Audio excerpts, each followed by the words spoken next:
దేవుని వాగ్దానం ఎంత గొప్పదో చూడండి. నేను మోషేకు తోడై ఉండినట్లు నీకు కూడా తోడై ఉంటాను. మోషేకి దేవుడు ఎలా తోడై ఉన్నాడో యెహోషువకు తెలుసు కదా. ఇశ్రాయేలు ప్రజలందరిలో కూడా మోషేకు చాలా సన్నిహితంగా ఉన్నవాడు యెహోషువ. ఆయా సందర్భాల్లో మోషే దేవునితో ఎలా సంభాషించాడో, లేదా ఎలా దేవునిలో కొనసాగాడో, దేవుని మార్గములు ఎలా తెలుసుకున్నాడో చాలా సునిశ్చితంగా పరిశీలన చేసిన వ్యక్తి యెహోషువ. నూను కుమారుడైన యెహోషువ అని లేఖనాల్లో మనం చూస్తున్నాం. యెహోషువ ఎప్పుడైతే ఇశ్రాయేలు ప్రజలకి కెప్టెన్గా నియమించబడ్డాడో, దేవుని ద్వారా నియమించబడ్డాడో, దేవుడు తన వాగ్దానాల ద్వారా తను బలపరిచారు.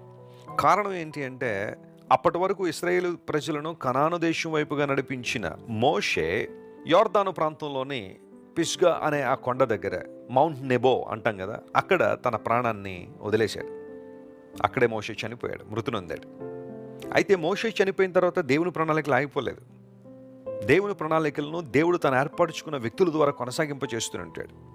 మనుషులు గతించిపోవచ్చు, అధికారాలు గతించిపోవచ్చు, ఆస్తులు గతించిపోవచ్చు, కానీ దేవుని ప్రణాళికలు మాత్రం కొనసాగుతుంటే దేవుడు ఏ సమయంలో ఎవరిని లేపుకొని, ఎవరిని ప్రేరేపించి తన ప్రణాళికలు నెరవేర్చుకుంటాడనేది ఆయన సంకల్పం.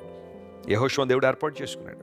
యెహోషువ ద్వారా దేవుడు ఎన్నో గొప్ప కార్యాలు, ఆశ్చర్యకార్యాలు. మోషే ఇశ్రాయేలు ప్రజలను కనాను దేశం వరకు నడిపించాడు.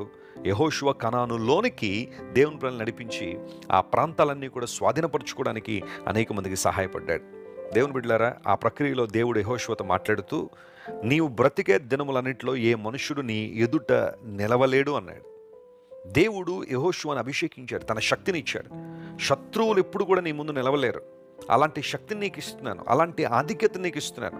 కారణం, యెహోషువలో యుద్ధ నేర్పరితనం ఉందనో, చాలా గొప్పవాడనో కాదు, కానీ యెహోషువ పక్షంగా దేవుడు ఉన్నాడు కాబట్టి, దేవుడు తన సన్నిధిని తన మీద కుమ్మరిస్తున్నాడు కాబట్టి యెహోషువ శక్తిమంతుడిగా మారాడు. ఈరోజు బహుశా నీ ఎదుట చాలామంది నిలబడ్డారా? నీ అభివృద్ధిని ఆటంకపరుస్తున్నవారు, నీ ఆసక్తిని చిదిమేస్తున్నవారు, దేవుని కార్యాల పట్ల నీకున్న శ్రేష్టమైన మనస్సును పాడు చేయాలని ప్రయత్నం చేసేవాళ్ళు బహుశా చాలామంది ఉన్నారా? నీ అభివృద్ధిని, నీ యొక్క ప్రోగ్రెస్ను అడ్డుకుంటున్న శక్తులు నీ ముందు ఉన్నాయా? దేవుడు నీతోనే మాట్లాడుతున్నాడు. నీ ఎదుట ఏ వ్యక్తి నిలవలేడు. నీ శత్రువుల మీద నీకు జయమిచ్చే దేవుడు ఆయన. శత్రువుల ఎదురు కూడా భోజనాన్ని సిద్ధపరచగలిగిన సామర్థ్యం కలిగిన వాడు.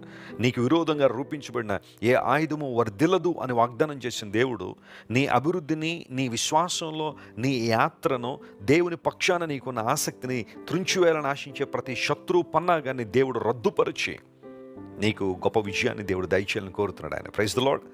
అంత గొప్ప దేవుడు మన దేవుడు.